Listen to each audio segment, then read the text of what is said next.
Yo everyone out there, it's your boy Anthony Nathan from Ibadan, Nigeria, and I'm here to continue our course of Studizone.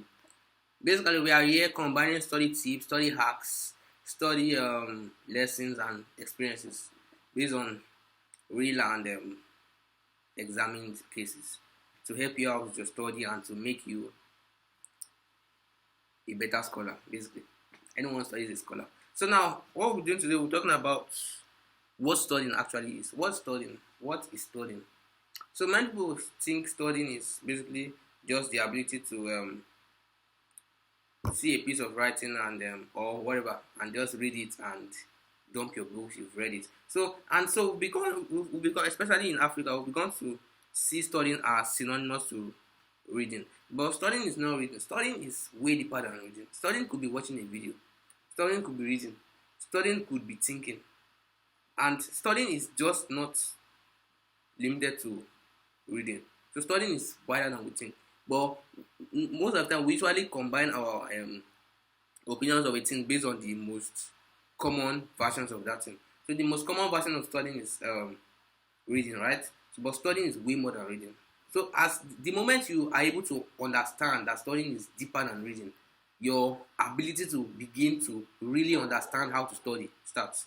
So I recap, the moment you are able to understand that studying is beyond reading, that's the moment you begin to understand how to study. So studying is basically taking in information, and not just taking in information, the ability to process that information and to give out information. Just like studying makes you look like a computer basically.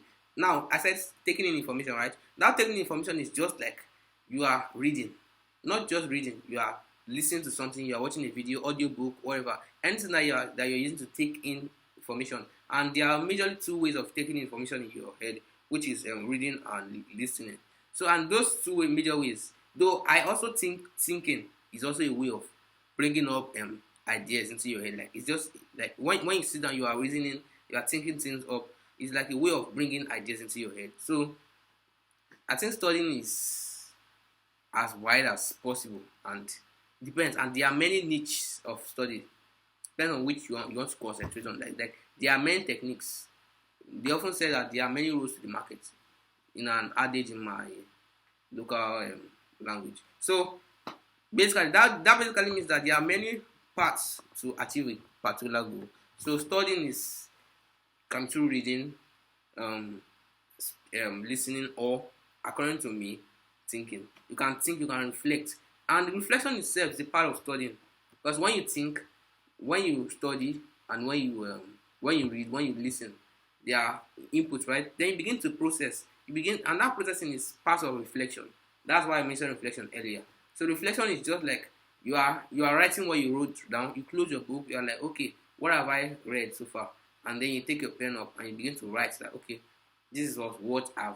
And reflection is just like, it's like saying something in your own words. Like you are saying the things, not just as you saw it. So once you begin to say, maybe you read this and that is this and that, and you now put it in the words of the writer, it is not fully reflection.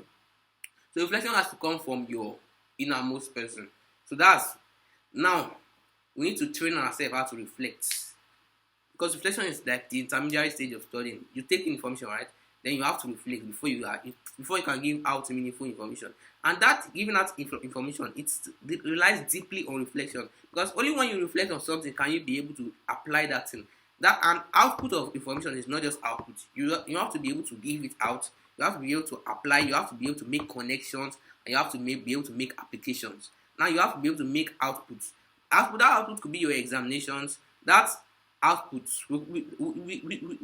We could decide to deal with output alone today, and there are many ways you can actually study, practicalize it. So to recap, studying is basically divided into three phases, just like a computer: input of information, process of information, and output of information. And input involves reading and listening. Processing involves reflection, and output involves your examinations, your applications, connections, and teaching. Teaching is also an output when you teach others information. So catch you next time on Study Zone. Peace.